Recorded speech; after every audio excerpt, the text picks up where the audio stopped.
हम mutual funds में invest करना चाहते हैं, लेकिन हमें नहीं पता किस म्यूचुअल फंड में इन्वेस्ट करना सही है और किस में नहीं। इंडिया में 40 म्यूचुअल फंड्स कंपनीज है, जिनके 2000 से भी ज़्यादा फंड्स या स्कीम्स है। अब इतने ज़्यादा म्यूचुअल फंड्स में से मेरे लिए कौन सा फंड सही रहेगा, इसको कैसे पता करें? तो चलिए जानते हैं।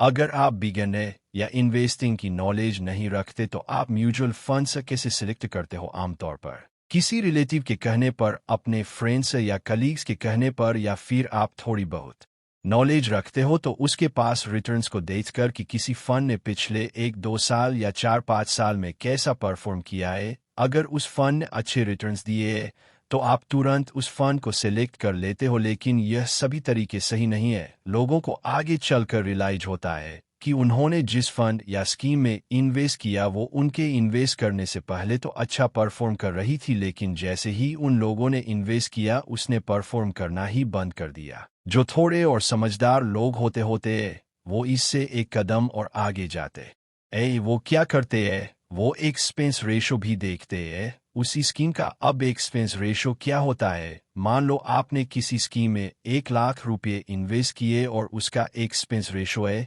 1 पर, तो होगा क्या? आपके इन्वेस्टमेंट का परसेंट यानी 1 रुपया हर साल म्यूचुअल फंड कंपनी चार्ज करेगी। तो इसके लिए इन्वेस्टर्स यह कोशिश करते हैं कि जितना एक्सपेंस रेशो कम रहेगा उतना कम कमीशन उन्हें देना पड़ेगा। तो अब लोग क्या करते हैं? वे पास्ट दस के साथ साथ एक्सपेंस रेशो भी देख लेते हैं। अगर किसी फंड का पास्ट रिकॉर्ड अच्छा है और एक्सपेंस रेशो भी कम है तो लोग झट से उसमें इन्वेस्ट कर देते हैं, लेकिन यह स्ट्रेटजी भी बिल्कुल गलत है। क्यों? चलो इसे एक एग्जाम्पल से समझते हैं। मान लो XYZ म्यूचुअल फंड स्कीम 15 पर के रिटर्न्स दे रही है और वहीं ABC म्यूचुअल फंड स्कीम 20 पर के रिटर्न्स दे रही है। एक XYZ स्कीम का एक्सपेंस रेशो है 0.7 और वहीं ABC स्कीम का एक्सपेंस रेशो है 1 पर। अगर कोई स्कीम मुझे लगातार बहुत लंबे समय से अच्छे रिटर्न्स दे रही है, मुझे लगता है कि आने वाले टाइम में यह और भी अच्छे रिटर्न्स देगी, तो मुझे 3 या 5 एक्स्ट्रा एक्सपेंस रेशो देने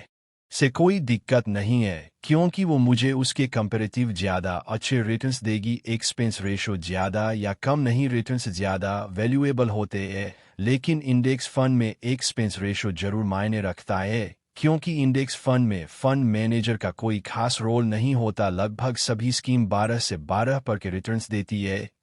किसी का एक्सपेंस रेशो ज़्यादा है, किसी का कम है, तो ऐसे में हमें कम एक्सपेंस रेशो वाले फंड्स को सिलेक्ट करना चाहिए। लेकिन साथ साथ फंड के ट्रैकिंग एरर्स को भी चेक करें। ट्रैकिंग एरर्स हमें क्या बताता है कि अगर सेंसेक्स ने 13 पर का रिटर्न दिया है तो सबसे बेटर इंडेक्स फंड वो होगा जिसने 13 पर के आसपास रिटर्न दिए हो। अगर किसी फंड ने 12.5 का रिटर्न दिया है तो कहीं ना कहीं उस फंड का ट्रैकिंग एरर कुछ ज़्यादा है। इंडेक्स फंड में आप ट्रैकिंग एरर्स और एक्सपेंस रेशो को देखकर इन्वेस्ट कर सकते हो। हमने यह तो पता कर लिया कि इंडेक्स फंड को कैसे सिलेक्ट करना है, लेकिन अब बात आती है एक्टिव म्यूचुअल फंड्स की। उन्हें कैसे सिलेक्ट करें? सबसे पहले हमें ये जानना होगा एक्टिवली म्यूचुअल फंड्स काम कैसे करते हैं। एक्टिव म्यूचुअल फंड्स को 1 या 2 फंड मैनेजर मैनेज करते हैं। आपके इन्वेस्टमेंट को मार्केट की मूवमेंट के हिसाब से इन्वेस्ट करते रहते हैं। वो अच्छे स्टॉक्स को ढूंढते हैं और उनमें इन्वेस्ट करते हैं, यानी आपका प्रॉफिट और लॉस फंड मैनेजर के हाथ में है। हमें किसी भी फंड में इन्वेस्ट करने से पहले उस फंड के मैनेजर के ट्रैक रिकॉर्ड के बारे में जान लेना चाहिए। लेकिन अब मैनेजर के ट्रैक रिकॉर्ड का कैसे पता लगाए? इसके लिए आप wellresearch.com या grow.in पर जाकर उस फंड स्कीम को सर्च करें। उससे आप उस फंड मैनेजर के ट्रैक रिकॉर्ड का पता इजली लगा सकते हैं। किसी भी फंड मैनेजर को 1-2 साल के ट्रैक रिकॉर्ड से जज मत कीजिए। यह रिकॉर्ड किसी भी वजह से लकीली या अनलकीली अच्छा या बुरा हो सकता है।